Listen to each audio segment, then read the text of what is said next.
Hey, Mr. Taylor. So, this is the 3 questions, 5 minutes. I'm gonna try my best.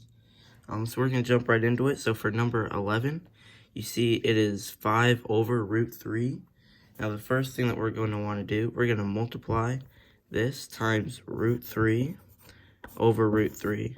Now the point of doing this is so that you can get rid of the root on the bottom, because the way to solve this question is to get rid of the root on the bottom. So we're just going to put these together. So we get 5 root 3 over 3. So 3 root 3 times 3 root 3 is technically root 9, but then that goes back to just normal 3, just because the square root of 9 is 3. And I believe that that is our final answer, 5 root 3 over 3. The next one, 2 over 3 minus root 5. This one's a little bit more complicated, but a similar idea.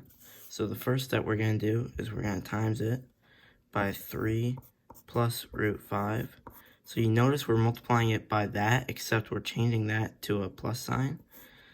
I'm going to be honest, I never really understood why we changed that to a plus sign, but we just do.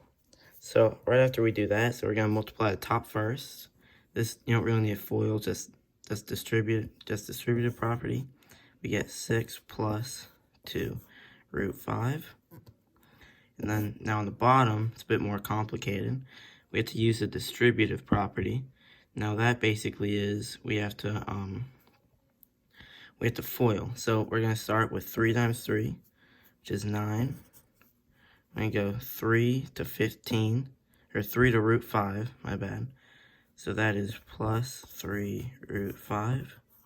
Now we're going to start on the bottom here, negative root 5 times 3. And that's going to be minus 3 root 5. Then negative root 5 times normal root 5 is going to be negative 5, for the reasons I explained up here with the 3's. So after we have this, these two can cancel out because they're opposites of each other. So we can just get rid of those right there. Then so I'm just going to rewrite the problem. We have 6 plus 2 root 5 over 9 minus 5, I believe. So right after we get these, the next step is just basically just simplify everything from here. So that's just going to turn itself into a 4. We have 6 plus 2 root 5 over 4.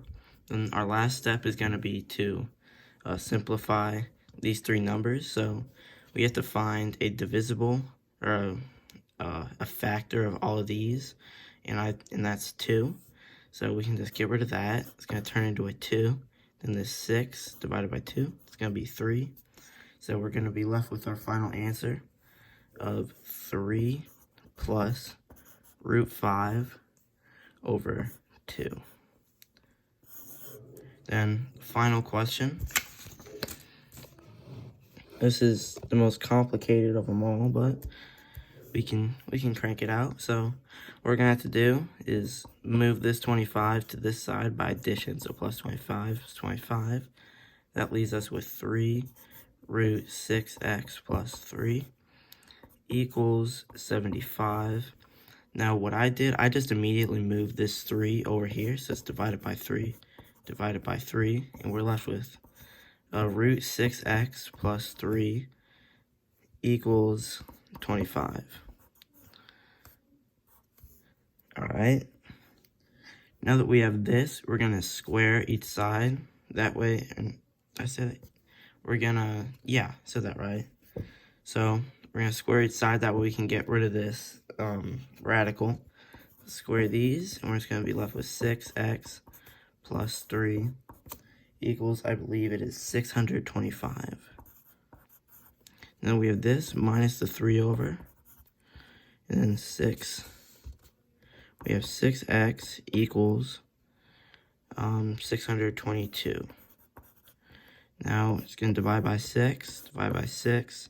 6 does not go into 622, but it comes out, but when we have this, we can divide each side by 2.